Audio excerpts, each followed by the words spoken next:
Meus irmãos, nós vamos iniciar então a nossa escola dominical nessa manhã e com um tema que é muito interessante para todos nós, não é? Que é sobre a injustiça social. Como é que o cristão se comporta frente à injustiça social ao seu redor? Como é que a gente lida com isso? Então vamos lá, ó. Qual que é o objetivo dessa aula?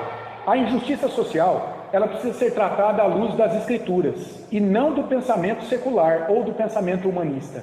Então, para combater a injustiça social, não é a forma como o homem pensa, mas o que Deus prescreveu para isso?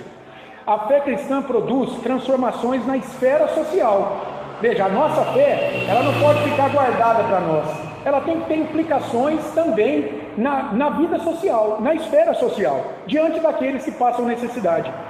Ainda, Deus condena toda forma de injustiça social e protege os necessitados. Isso está na Escritura. Em quarto lugar, isso é importante, Deus é cultuado pelo crente quando socorre os necessitados. O crente está prestando uma forma de culto, de adoração a Deus, quando dá vista aos necessitados ao seu redor. E por fim, a injustiça social, isso a gente precisa saber, ela só terminará com o retorno de Cristo. É uma doce ilusão, é uma utopia acharmos que Deus plantou a igreja aqui para sanar a injustiça social. Não, ela tem um papel diante da injustiça social, mas isso só vai terminar com o retorno de Cristo. Então olha lá, qual é a divisão da lição aqui? Primeiro, nós temos uma introdução, depois nós vamos ver que Deus condena os injustos na palavra dele, aqueles que fecham os olhos para a injustiça social. Em terceiro lugar, há uma solução para o problema apontada na Escritura e uma conclusão e uma aplicação. Então vamos lá, vamos orar para a gente começar aqui a nossa aula. Senhor, mais uma vez nós te damos graças por esta hora, que o teu Espírito nos instrua, Deus, a partir da Escritura, a entendermos e sabermos nos comportar diante de um tema que é tão difícil para todos nós, ó Deus, que dói em cada um de nós, que é olharmos ao redor e vermos tantos necessitados, Senhor, necessitados materiais, necessitados espirituais acima de tudo. Ajuda-nos, Pai, a nos envolvermos com esta causa para a glória do Teu nome. Faz isso nesta manhã, Senhor. Que o Senhor repreenda o inimigo de nossas almas, que o Senhor repreenda todo o preconceito que possamos ter diante deste tema e, de fato, que possamos entendê-lo à luz da revelação do Senhor, à luz da vontade do Senhor, porque a Tua vontade é boa, perfeita e agradável em todo o tempo, ó Deus. Ajuda-nos nesta manhã, assim oramos em nome de Jesus. Amém. Amém. Meus irmãos, olha só, como o crente deve lidar com a injustiça social ao seu redor? Como que se caracteriza a injustiça social? Qual a base e como promover justiça social? E daí, pensando nessa questão da injustiça social, eu fui buscar uma definição, uma base principiológica, uma visão do que é isso. E eu achei de um ex-secretário das Nações Unidas, chamado Ban Ki-moon. Quando ele era o secretário das Nações Unidas, no dia da justiça social, ele fez um discurso e ele falou algumas coisas. O Ban Ki-moon, esse ex-secretário-geral das Nações Unidas, sobre o tema da injustiça social. E olha o que ele disse. Eu vou ler para você. Ele falou assim: a justiça social baseia-se nos valores da equidade, igualdade, respeito pela diversidade, acesso à proteção social e aplicação dos direitos humanos em todos os domínios da atividade humana. A justiça social é mais do que um imperativo ético, é a base da estabilidade nacional e da prosperidade global. Oportunidades iguais, solidariedade e respeito pelos direitos humanos, sociais e políticos são essenciais para despertar todo o potencial produtivo de todas as nações e povos do mundo. Infelizmente, a justiça social continua ainda a ser, para uma grande parte da humanidade, um sonho difícil de realizar. A pobreza extrema, a fome, a discriminação e a negação dos direitos humanos continuam a marcar o nosso panorama moral. A crescente desigualdade entre pessoas, entre países e dentro dos países mina os progressos alcançados pela comunidade internacional para tirar milhões da pobreza e construir um mundo mais justo. Como eu disse, esse foi um excerto extraído das declarações das Nações Unidas no âmbito das comemorações do Dia Mundial da Justiça Social. Foi o Ban Ki-moon aí, esse ex-secretário-geral das Nações Unidas. E olha como ele finalizou isso. Isso que eu achei interessante.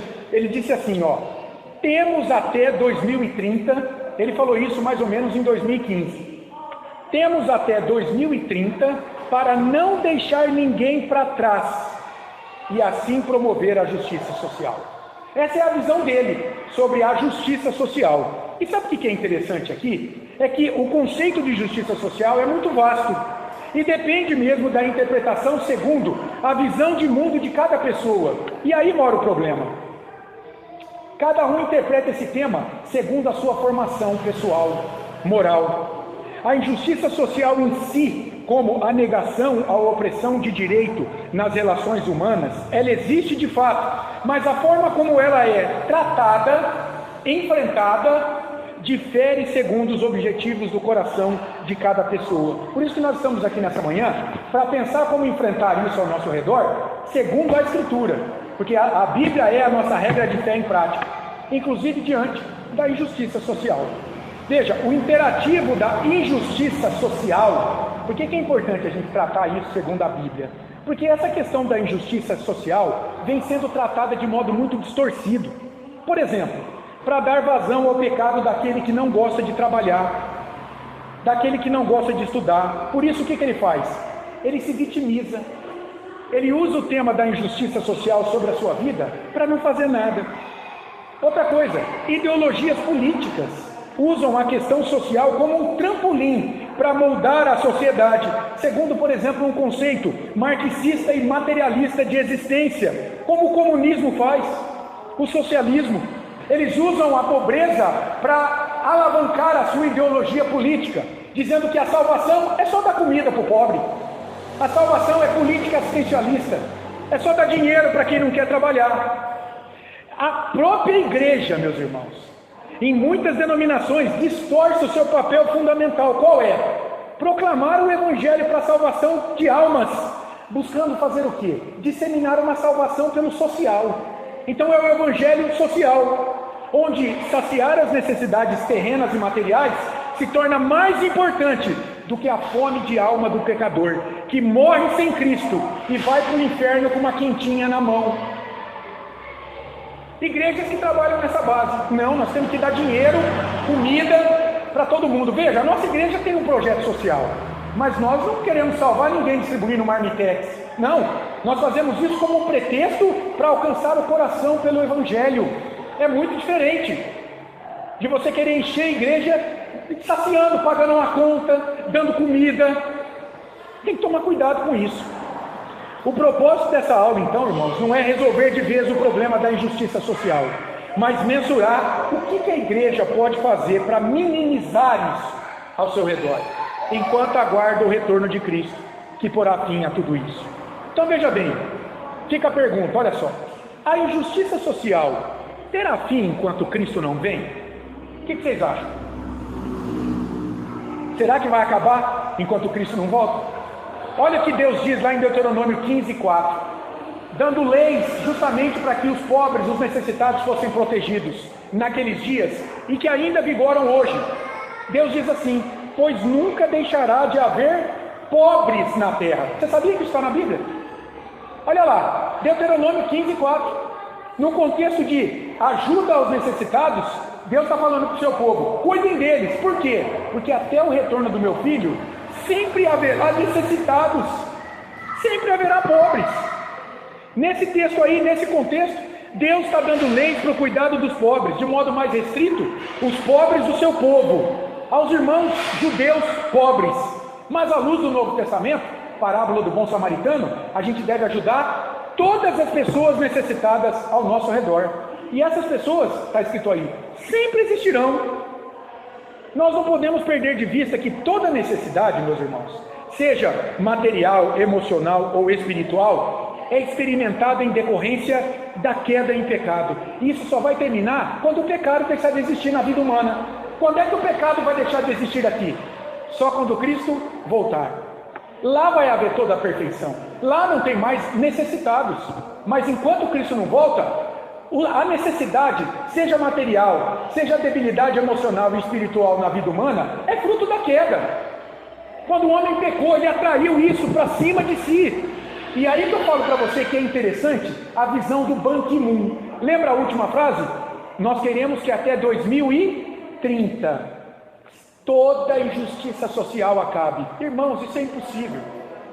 Talvez para a visão de mundo do Ban Ki-moon seja possível, mas à luz da Bíblia, olha lá, nunca deixará de haver pobres na terra. Não quer dizer que nós não temos que lutar, a gente vai ver, temos, mas não vai acabar.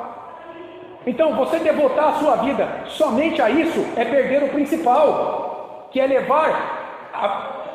saciar a verdadeira necessidade de um necessitado, que é a carência dele de Deus.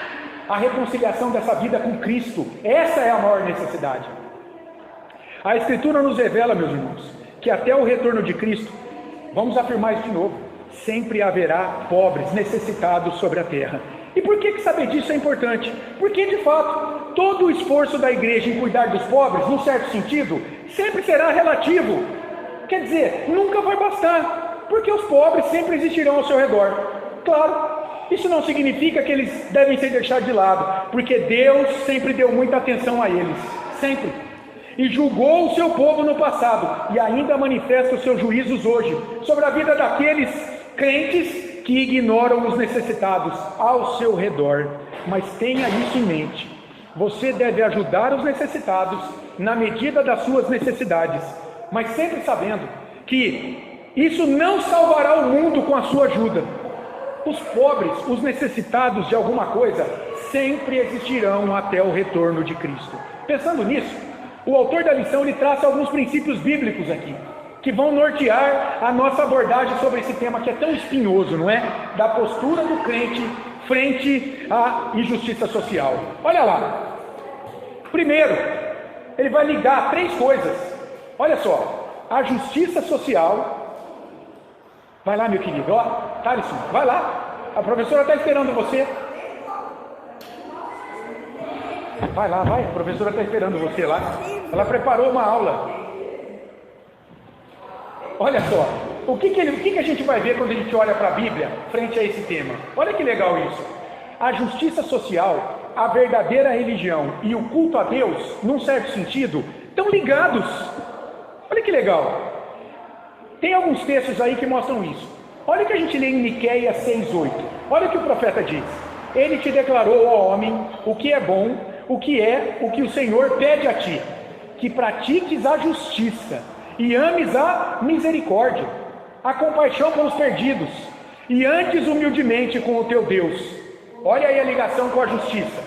Olha o que Amós diz, outro profeta, 4:1. Ouvi essa palavra, vacas de Bazã. Está falando para as mulheres que nos dias lá de Israel estavam muito tranquilas. As vacas de Bazã eram animais que pastavam num pasto que era verdejante, comiam, estavam abastados, não precisavam de ninguém. O povo achava que eles não precisavam de ninguém naqueles dias. Olha a palavra do profeta. Ouvi essa palavra, vacas de Bazã, que estais no monte de Samaria, capital de Israel, reino do norte, seria assolada pelos assírios logo mais. O que elas estavam fazendo? O que essas famílias estavam fazendo? Oprimir os pobres, esmagais os necessitados. E aí vocês dizem ao vosso marido, dá cá e bebamos. Olha aí, palavra dura de Amós para essas mulheres. E Tiago, no capítulo 1, versículo 27, a religião pura e sem mácula para com o nosso Deus e Pai é esta: visitar os órfãos e as viúvas nas suas tribulações, os necessitados, e a si mesmo guardar-se incontaminado do mundo.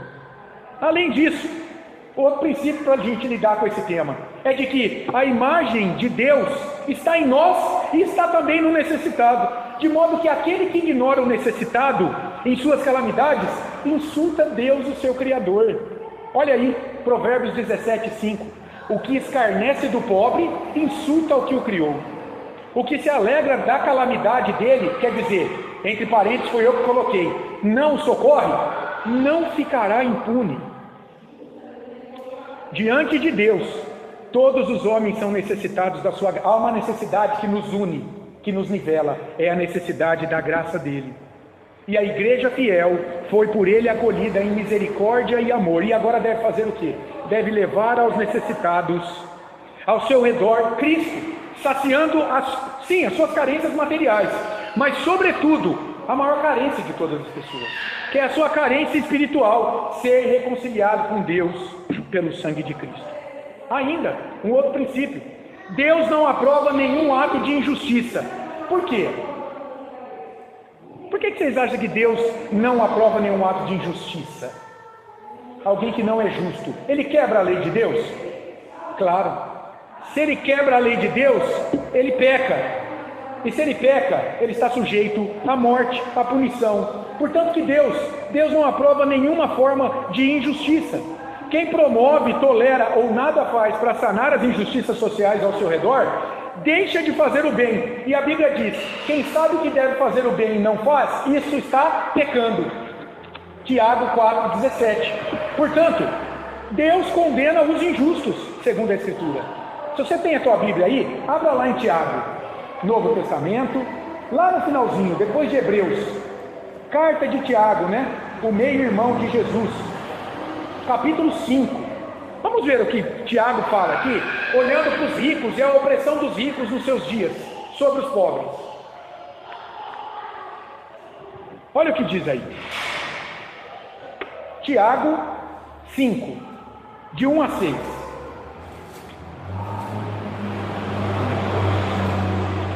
Você também que está aí na sua casa, no conforto do seu lar, abra sua Bíblia em Tiago, capítulo 5, de 1 a 6.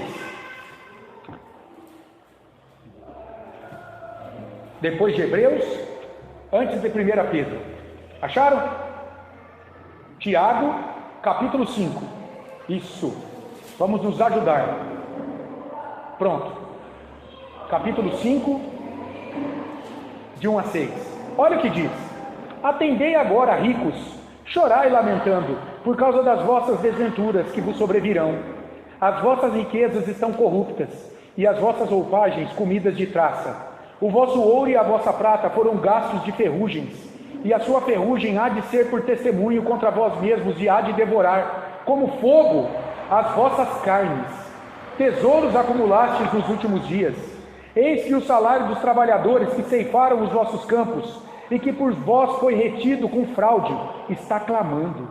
E os clamores dos ceifeiros penetraram até aos ouvidos do Senhor dos Exércitos. Tendes vivido regaladamente sobre a terra, tendes vivido nos prazeres, tendes engordado o vosso coração em dia de matança, tendes condenado e matado o justo, sem que ele vos faça resistência. Olha aí, um juízo da parte de Deus sobre ricos que oprimiam pobres naqueles dias. Tiago denuncia que a opressão de muitos ricos em seus dias sobre os pobres e necessitados não seria deixado de lado por Deus.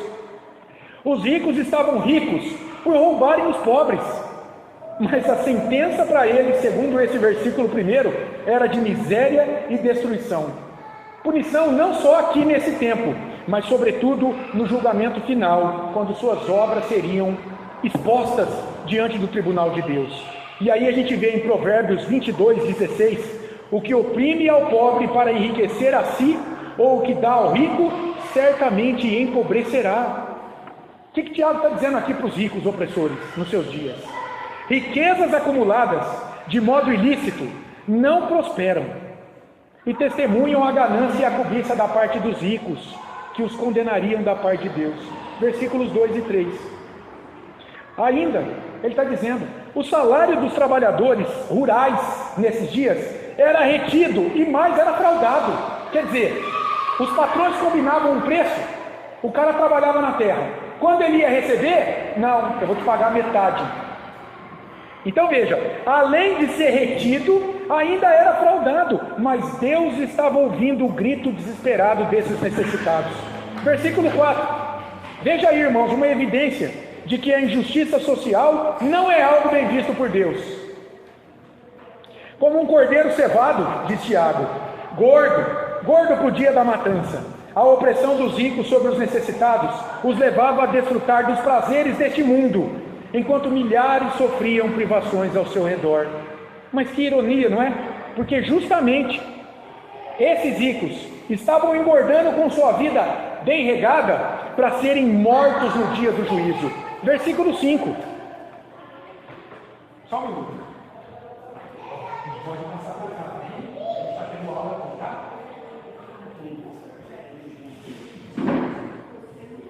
Olha que ironia. E o versículo 6, então, aqui encerrando o texto. Os ricos controlavam até as cortes de justiça. Ou seja, os pobres não tinham direito à justiça, porque os ricos compravam isso. Olha só, um servo de Deus chamado Kistemacher, ele diz o seguinte, olhando para esse texto. Ao considerarmos os dois verbos, condenar e assassinar em conjunto, aqui desse texto, os ricos faziam isso com os pobres. Condenavam e assassinavam. Podemos compreender que o texto afirma que os ricos tinham ido ao tribunal e usado a sua riqueza para subverter a justiça. Compravam os juízes contra os pobres. Estavam determinados a livrar-se do pobre, mesmo que esse fosse reto e não tivesse feito oposição aos ricos. Que maldade! Com a lei do seu lado, eles haviam cometido homicídio. Nos dias de Tiago, meus irmãos, o necessitado, segundo esse texto, não tinha dinheiro, não tinha justiça, não tinha comida, moradia dignas, não tinha salário, prestígio social por ser pobre. E quando tudo isso acabaria? Versículo 7 diz, olha o início do 7 que a gente não leu. Sede, pois, irmãos, pacientes até a vinda do Senhor. Está vendo? Quando é que terminaria a injustiça? Na vinda do Senhor. Agora, é preciso ter cuidado aqui quando a gente lida com ricos na Bíblia. Preste atenção.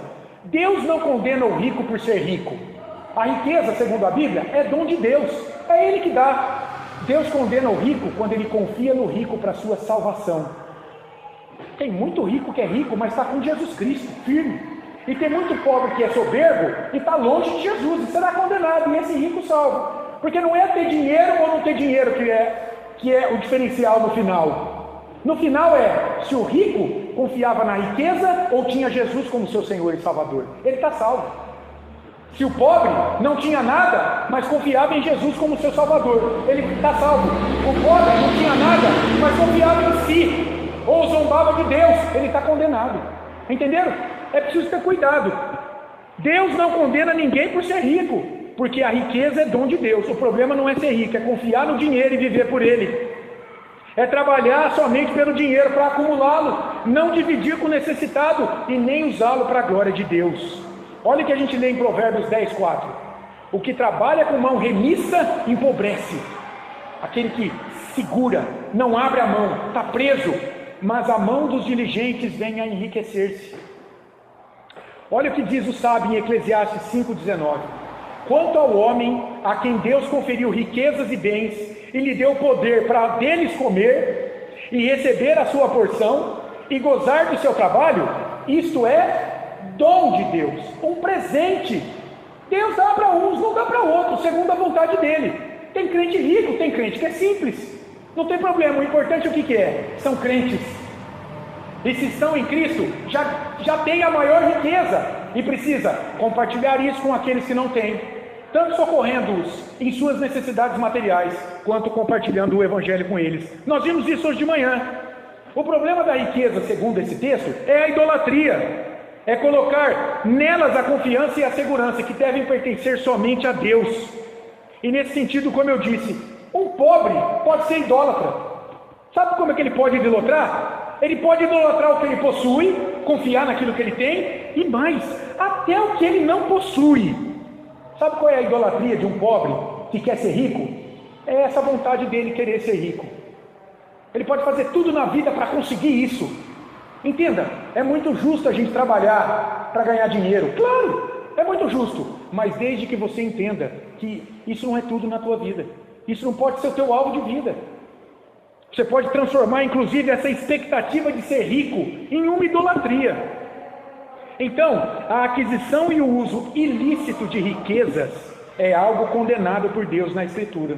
No Antigo Testamento, a gente vê Deus condenando a ganância e o uso egoísta das riquezas. Olha lá o que a gente lê em Deuteronômio 10, de 17 a 19. Pois o Senhor vosso Deus é o Deus dos deuses e o Senhor dos senhores, o Deus grande, poderoso e temível, que não faz acepção de pessoas, nem aceita suborno, que faz justiça ao órfão e à viúva, e ama o estrangeiro, que dando-lhe pão e vestes. Olha Deus socorrendo essas pessoas que eram modelos de necessitados naqueles dias. O órfão, a viúva, o estrangeiro, estava no meio do povo. Amai, pois, o estrangeiro, porque fostes estrangeiros na terra do Egito. Deus o sustentou em suas necessidades, agora, diante de outros necessitados, o órfão, a viúva e o estrangeiro. E o povo? O povo dele, então, deveria também auxiliá-los. Olha o que a gente lê em Levítico 11, 44, primeira parte. Eu sou o Senhor vosso Deus, portanto, vós vos consagrareis e sereis santos, porque eu sou santo. O que Deus está dizendo para o povo dele? Ele é santo, ou seja, ele não se compraz com a injustiça, com os necessitados, clamando ao seu redor. Então o seu povo também deve buscar santidade no socorro dos necessitados. Deus sustenta o necessitado por meio da vida dos seus servos piedosos e os abençoa grandemente. Isso aqui é incrível. Vou repetir. Como é que Deus sustenta o necessitado? Deus usa os seus servos, a sua igreja, e a abençoa ricamente, quando ela dá ouvidos a esse clamor, de auxiliar aqueles que sofrem ao seu redor. Olha o que a gente lê ali em Deuteronômio 24, de 19 a 20 e o versículo 22. Deus socorre os necessitados por meio da riqueza de seus servos. Olha só, quando no teu campo, Deus está falando para o povo dele, cegares a messe e nele esqueceres um feixe de espigas, você está colhendo a colheita, e cair algumas espigas lá, e algumas uvas ficarem nas barreiras, não voltarás a tomá-lo. Deixa lá aquilo lá. Por quê? Para o estrangeiro, para o órfão e para a viúva será, para que o Senhor teu Deus te abençoe em toda a obra das tuas mãos. Quando sacudires a tua oliveira, o pé de azeitona, não voltarás a colher o fruto que ficar no ramo. Para o estrangeiro, para o órfão e para a viúva será. Lembrar-te-ás de que foste escravo na terra do Egito. Você era estrangeiro lá, você era necessitado lá, você não tinha como se sustentar lá, você dependia de Deus. Lembrar-te-á de que foste escravo na terra do Egito. Pelo que te ordeno, que faças isso. Ou seja, atentes para o necessitado ao teu redor. Irmãos, que coisa preciosa isso aqui é ou não é? A obediência a esse, olha só, o fundamento para o socorro do necessitado é que o próprio crente foi necessitado de Cristo, do socorro de Deus para a sua salvação, e foi acolhido pelo Senhor. A desobediência a esse padrão de vida gera consequências, irmãos. O exílio foi a punição por um estilo de vida egoísta também, avarento de muitos no meio da nação. Olha o que a gente lê, por exemplo, lá em Isaías 1, 16, 17. Contexto do exílio. Lavai-vos, juízo sobre Deus. Deus está condenando o estilo de vida do povo dele. Lavai-vos, purificai-vos, tirai a maldade de vossos atos de diante dos meus olhos. Cessai de fazer o mal. Aprender a fazer o bem, atendei à justiça, repreendei ao opressor, defendei o direito dos necessitados, do órfão, pleiteai a causa das viúvas. E olha Ezequiel já no exílio, Ezequiel 22, de 6 a 7. Eis que os príncipes de Israel, a liderança de Israel, cada um segundo o seu poder, nada mais intenta, senão derramar sangue. No meio de ti, desprezam o pai e a mãe, olha aí, praticam extorsões contra o estrangeiro, o necessitado, são injustos para com o órfão e a viúva. Irmãos, com base nesses textos aqui, nós vemos que por meio do testemunho dos crentes no socorro aos necessitados, a justiça de Deus no minimizar a dor do aflito, ela é vista pelo mundo, e o mundo se torna melhor. Quer dizer, a igreja, ela é um farol a iluminar o mundo em trevas. Olha se não é isso que Isaías diz ali, em Isaías 26, 9. Com minha alma suspiro de noite por ti, e com o meu espírito dentro de mim, eu te procuro diligentemente. Olha agora, por que o profeta estava buscando a Deus naqueles dias do exílio ou da proximidade do exílio? Porque quando os teus juízos reinam na terra, os teus mandamentos, a tua lei se faz conhecida diante dos homens, o que acontece? Os moradores do mundo aprendem justiça. Olha a igreja, sendo um farol diante de um mundo em trevas. Perceberam isso? A justiça empreendida no mundo que agrada a Deus, então, à luz desses textos, precisa vir da igreja, dos testemunhos do crente, no contexto da nossa aula, na contenção da injustiça social ao nosso redor. Deus espera isso dos seus servos em Cristo, para que o nome dele seja engrandecido, quando a igreja socorrer os aflitos ao seu redor. E daí a gente pode pensar em uma solução para o problema da injustiça social. O autor aqui ele vai descrever, por exemplo, o impacto da reforma protestante, lá no século XVI, quando Lutero se levantou, diante do cenário social, olhando principalmente para a Genebra de Calvino. João Calvino foi um reformador que chegou em Genebra, na Suíça, capital da Suíça. Ele chegou ali e ele implantou a reforma nos seus dias. E aconteceram coisas interessantes lá na Genebra de João Calvino, lá no século XVI.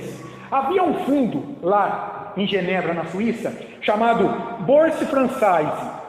Não sei se se pronuncia assim em francês. Eu arranho em inglês, mas o francês não. Mas tinha um fundo lá de apoio aos pobres, aos órfãos, idosos, aos portadores de necessidades especiais. E também para ajudar fugitivos em razão da sua fé protestante naqueles dias. Imagina, eles eram perseguidos pelo catolicismo romano. Então, lá na Genebra, em Suíça, tinha um fundo para a ajuda dessas pessoas. Chamava-se Bourse Française.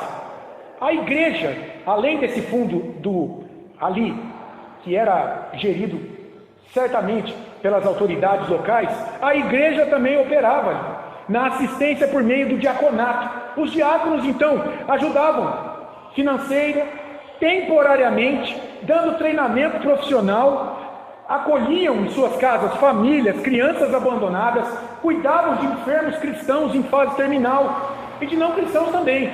A igreja era vista apoiando as causas sociais lá em Genebra. Acredito que os cristãos genebrinos, eles também se engajavam nessa empreitada. Eles abriam de fato as suas casas para acolher os necessitados que fugiam da perseguição estatal e romana em razão da principiante, iniciante fé protestante ali. Agora olha só, quando pensamos em sanar a injustiça social, é preciso ter princípios então, que a gente aprende inclusive lá de João Calvino. Quando ele chega na Genebra, ele vê necessitados. Como é que ele vai lidar com essa injustiça social? Então ele olha para a Bíblia e ele percebe que há princípios. O problema hoje é o assistencialismo, não é? A gente tem hoje um assistencialismo que é indiscriminado, que não tem critério, mas a Bíblia traz critérios para a gente enfrentar a injustiça social. Na época da Reforma havia critérios. João Calvino, ele chegou lá e sabe o que ele falava para aqueles que não queriam trabalhar? Ele dizia assim, você tem 3 dias para arrumar um trabalho, alguma coisa para fazer em prol da sua vida e em prol de outras pessoas. Se você não arrumar em 3 dias, vai embora da cidade. Era assim. Você vai ser ajudado por um tempo, até você se profissionalizar. Você se estabeleceu, cessou a ajuda. O que nós temos hoje? Um assistencialismo indiscriminado, a ponto de pessoas terem filhos para receberem algum dinheiro no final do mês. Pessoas que não querem mais trabalhar. Então, vamos ver alguns princípios aqui que vão nos ajudar a lidar como cristãos com a injustiça social. Olhando para os dias de Calvino em Genebra. Olha lá. O primeiro deles, sabe qual é? Era apenas para as pessoas verdadeiramente desamparadas que era a ajuda. Paulo, quando escreve a Timóteo, lá em 1 Timóteo 5:3, pensando nas viúvas dos seus dias, olha como ele diz para Timóteo agir. Honra as viúvas verdadeiramente viúvas. O que significa essas viúvas que são verdadeiramente viúvas? É aquelas que não têm mais ninguém para ajudá-las. Elas perderam seu marido, são viúvas. E ele era o esteio da casa naquele contexto. Ela muitas vezes não tem filhos, outras vezes tem muitos filhos pequenos. Como é que essa mulher vai sobreviver naquele contexto? Então Paulo está dizendo, as viúvas que não têm mais ninguém têm que ser assistidas pela igreja. Mas e as viúvas que têm família para assistirem? A igreja não deve assisti-las. Que os familiares então assistam elas. Olha lá em 1 Timóteo 5:3. Abra aí a sua Bíblia comigo. Volta um pouquinho antes de Hebreus, 1 Timóteo.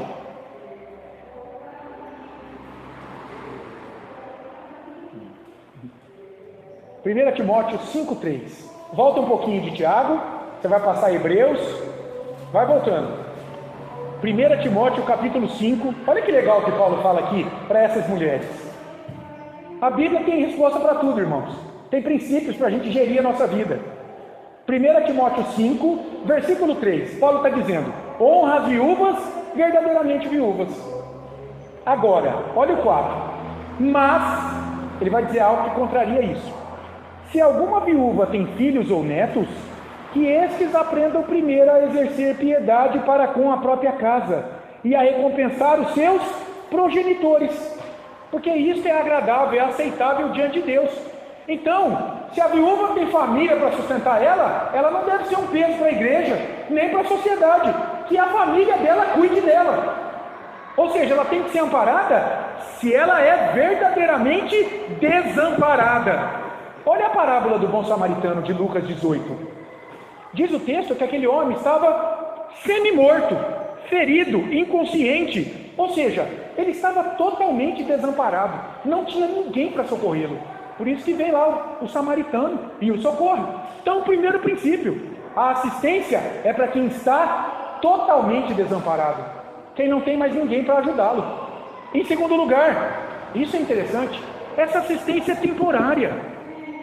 Não pode se transformar em fonte de renda vitalícia, como a gente vê hoje em muitos programas de assistência do governo, que incentivam, dentre outras coisas, a improdutividade laboral, um assistencialismo superficial das ruas, no qual o pedinte não tem vontade de trabalhar, porque ele ganha tudo. Ele não precisa pagar boleto, ele não tem conta de luz, não tem conta de água, não tem ninguém para ajudar.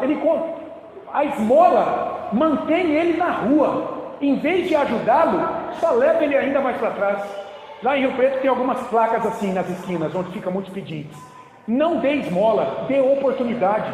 Esmola não ajuda ninguém. Você vai manter o cara com a vida dele na rua. Por isso que eu gosto do trabalho de algumas organizações sociais que pregam o Evangelho, tira a pessoa da rua e dá a verdadeira esperança em Cristo para essa vida. Como a Missão Vida, que é uma entidade assistencial que cuida de moradores de rua.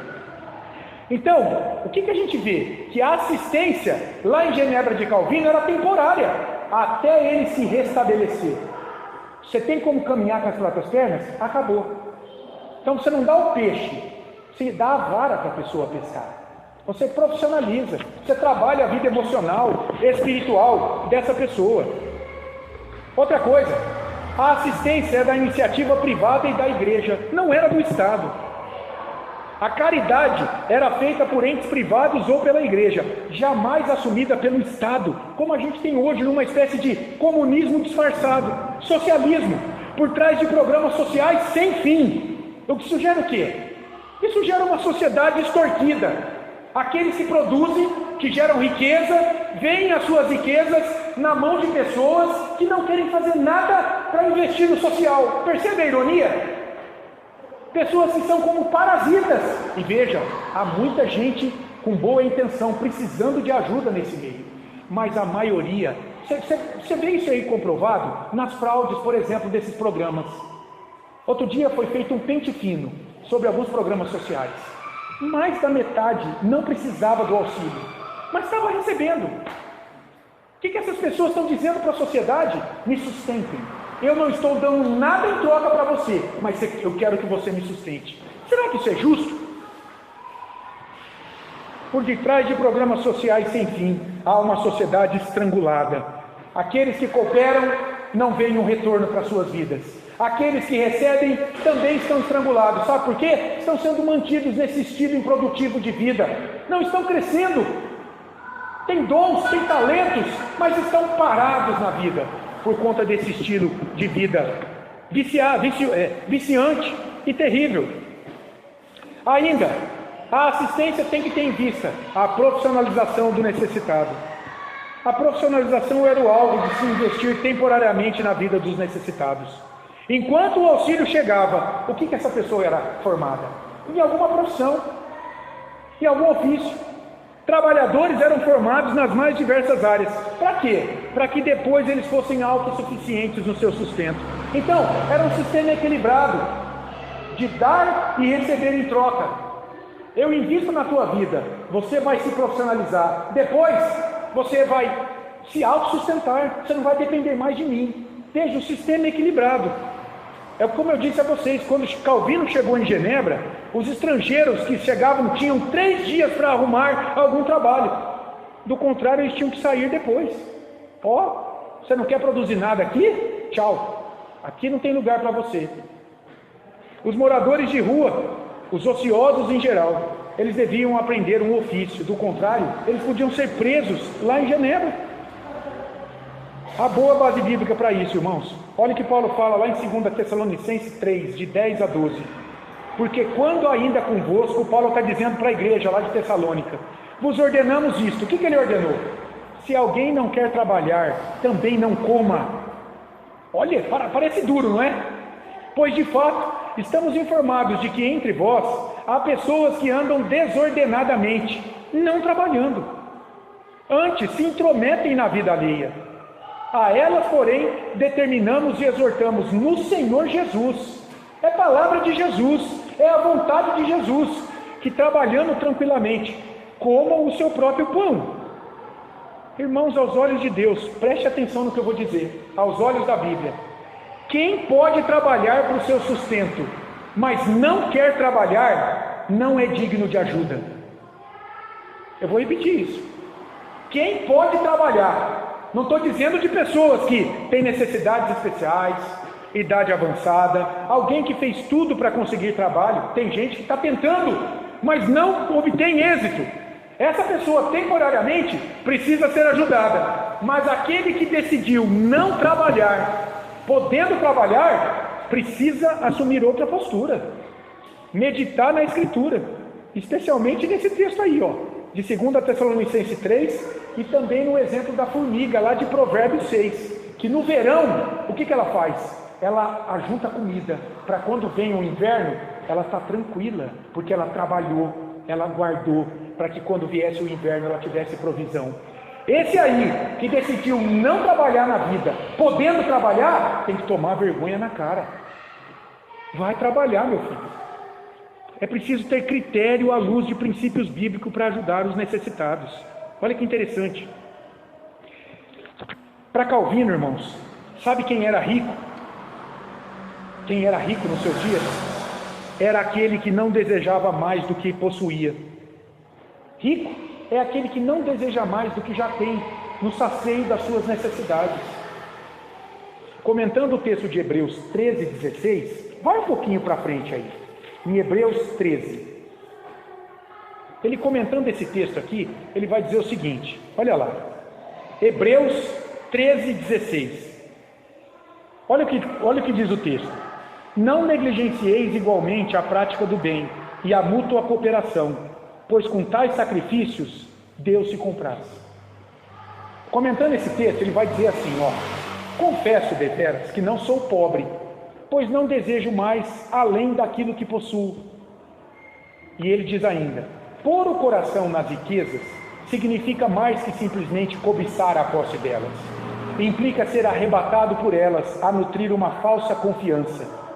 É invariavelmente observado que a prosperidade e a abundância engendram um espírito altivo, orgulhoso, levando prontamente os homens a nutrirem presunção em seu procedimento diante de Deus e a se precipitarem em lançar injúria contra os seus semelhantes.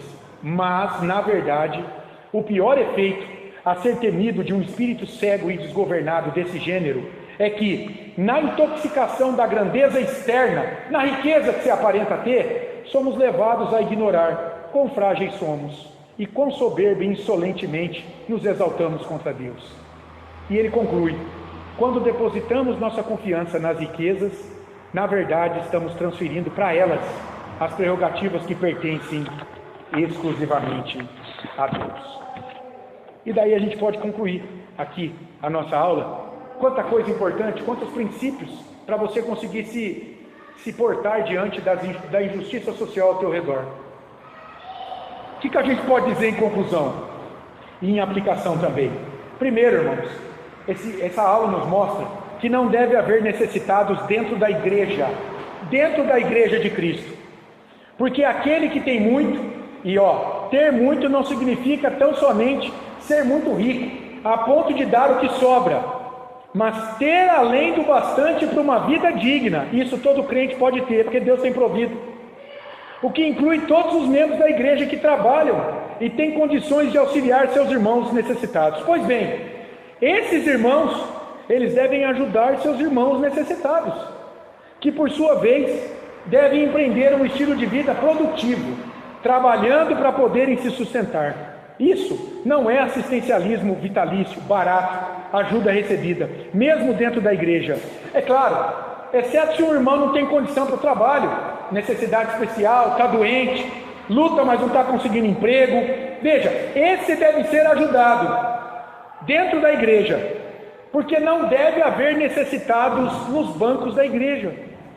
Paulo falou isso lá em Gálatas 6:10. Ele diz assim para a igreja: enquanto tivermos oportunidade, façamos o bem a todos, mas principalmente aos da família da fé. Deus tem te dado trabalho, oportunidade, ajude os teus irmãos. Se você sabe que tem alguém passando necessidade, estenda a mão para ele. E quanto aos necessitados de fora da igreja, como que os crentes se portam? Claro, segundo essa aula aqui, segundo a Escritura, também essas pessoas devem ser assistidas pelos crentes. O crente precisa testemunhar do amor de Deus por suas criaturas, no seu sustento, auxiliando as necessidades. Olha a parábola do bom samaritano, mas preste atenção, não de modo indiscriminado como a gente vê hoje. O auxílio é para quem de fato está desamparado, sem ninguém mais para socorrê-lo. O auxílio não pode ser vitalício, mas temporário, até a pessoa se restabelecer. Fonte de renda abençoada por Deus, veja, é o trabalho, e não o suor de outra pessoa te sustentando. Você acha justo isso? Você empreender o trabalho, derramar o teu suor e ajudar quem não quer trabalhar, podendo trabalhar?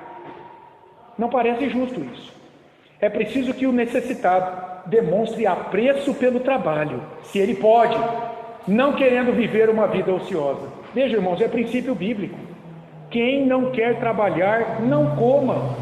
Está lá, 2 Tessalonicenses, capítulo 3. Quando a gente ouve isso, não parece muito justo. Mas veja,